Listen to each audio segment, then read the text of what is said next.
Hey Canucks fans, I want to talk about the Canucks' potential for improvement next season. I'm Clay Emo, I'm at Canuck Clay on Twitter, I'm at Clayton Emo on Instagram. I'm the founder of the GLCPC, the Good Looking Canucks Positivity Club. This is my Canucks take, all in one take. It's Clay's Canucks commentary for Thursday, November the 5th. This is where you get Canucks insight that's positive and timely. I want to talk about the potential improvement or the hopeful improvement that we'll see in our team, in particular our core players, because over the past week, I've been having many conversations, both online and in person, about, obviously, a lot of people have been talking about whether the Canucks have taken a step back, at least on paper, given all the departures of the team, notably Markstrom, Toffoli, Tanev, Stetcher, Levo, Fantenberg, Domingue, right? We know those 7 players. We know that they've partially made up for that by the acquisitions of Nate Schmidt, Braden Holtby, and Jace Harreluk. But when you look on paper, obviously that's 7 guys out, 3 guys in, and you'd argue that collectively the 3 guys that we brought in aren't as good as 7 guys that went out. Now, obviously, we're hoping for some improvement from our players, which is what I'm going to talk about. We're hoping for some competition from young guys, which is exciting. But I made the point, that originally I made the point, we shouldn't get too much into, Pettersson, Hughes, Boeser, Horvat, they're all going to be a little 1 year older and more experienced and more mature and better players. Because I countered that argument by saying, yeah, but everyone else in the league can say that too, that they're going to have players that are 1 year older, stronger, wiser, more experienced, more mature, blah, blah, blah.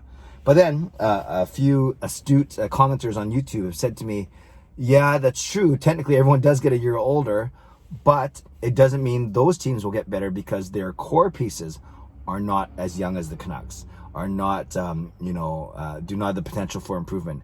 And that is a really, really good argument. And that's what I want to talk about for the next few minutes or so. Because of the youth of the Canucks core, their potential for improvement, their incremental improvement is likely going to be better and bigger than a lot of other teams. And you really quickly, you just think of teams that have taken significant steps back in the past few years. It's because their cores are older, and therefore they've reached either the peak of their careers or they're actually on the downside of their careers, and that's why they're where they are. And you look at a team like San Jose, who that horrible Erik Karlsson contract, and then they still have decent players, but they've seen turnover, especially in the past year. But in the past couple of years, their core of guys like Thornton and Pavelski, and you say Karlsson and Burns, they're not young guys anymore, and they're not improving as much every year. Same with the LA Kings, although they have a really, really good prospect system. You look at a team like LA, and they had older guys, that are there, that the Drew Dowdys of the world that aren't in their primes anymore. So their improvement is a lot less. And so I do have a lot of time for that argument, and that's why I do get excited when I think about the Canucks, because we've always talked about the core 4 of Pettersson, Hughes, Boeser, and Horvat. And we know, especially, Hughes has only played 1 season, a rookie season where arguably he could have won the Calder Trophy. We know that he's going to get better. We saw the big jump in Hughes' game, physically, intellectually, just a more complete game, even from the regular season to the postseason.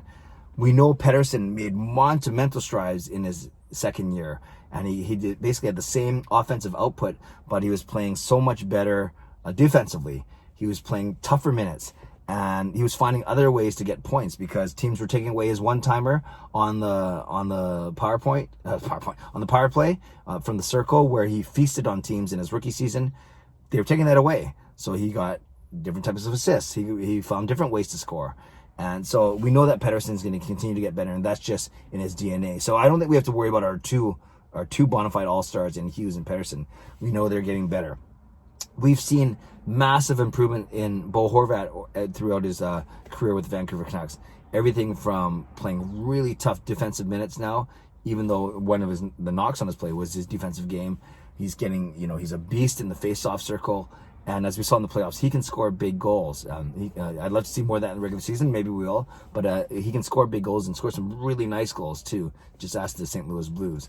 So we've seen Horvat, and of course, being named captain at the start of the season, that's going to continue to encourage him, motivate him drive him to improve. And then Brock Boeser, this one's interesting because don't forget, around Christmas time, he was a point per game. I think he had 37 points in 41 games. Then for whatever reason, Travis Green took him off of the lotto line. Then he got hurt, of course, and then he struggled a little bit. Wasn't amazing in the playoffs, but he was fine. But Boeser, same thing with him. Yeah, maybe his shot isn't as lethal in his first season, 3 years ago, but he's rounded out other areas of his game, and that includes his skating, that includes his defensive awareness. His passing still leaves a little desired. I always joke around that it's like trying to handle a grenade every time someone, he passes the puck to someone.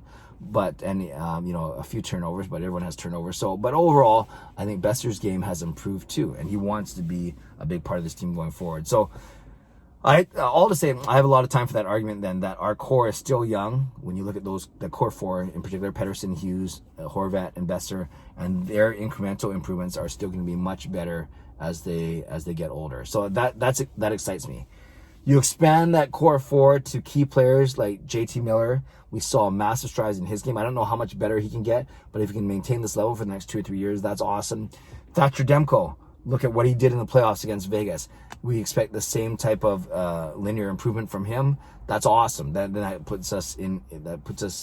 sets us up well in net for many, many years. And then you look at, you don't look at the Sutters and the Beagles and Roussells. You don't look at the older guys to see where they're going to improve, Myers, even Edler, right? But you do look at the younger guys. Nate Schmidt, I can't wait to see what he does. And Tyler Mott, he's got some offensive ability. I've always said, I've been advocating for him to get a chance on the third line. And then you look at key young guys like Adam Gaudette and Jake Virtanen, new contracts. Hopefully they will continue to improve their game. And then we know that in a couple seasons, there's going to be an influx of young players on our team as some of the contracts end. Then you have guys like Podkolzin and Hoglander and Lind and Rathbone and Rafferty and Juolevi. At least those 6 guys all pushing for spots in the next couple years. So I think I'm excited when I think about the Canucks improvement. I'm excited that I think how young the core is. They're all 25 and under. I think Horvat's the oldest at 25, and I think it's 25, 23, 21, 20 or whatever. They're all pretty close in that age. And then you have some veterans who aren't super old, guys like JT Miller and Nate Schmidt who can help out in that middle range. And then of course you have the actual veteran guys who are old. They're not like my age old, but they're older. But we want to see improvement, especially from our younger guys, and I think that's what we're going to see. So great comments from people who suggested that line of thinking, and I was glad that I was able to chat a bit about it today. So Canucks fans, let me know what you think. Do you agree with my argument, my premise, that I've been convinced of now, that the Canucks will have a chance to improve at a quicker pace than other teams, given that their core players are all still young? Leave a comment below. I love to read, react, and reply as always. Subscribe if you like to. Like this video if you like to. Stay safe, stay healthy. Take care of yourselves and take care of each other. God bless, and go Canucks go.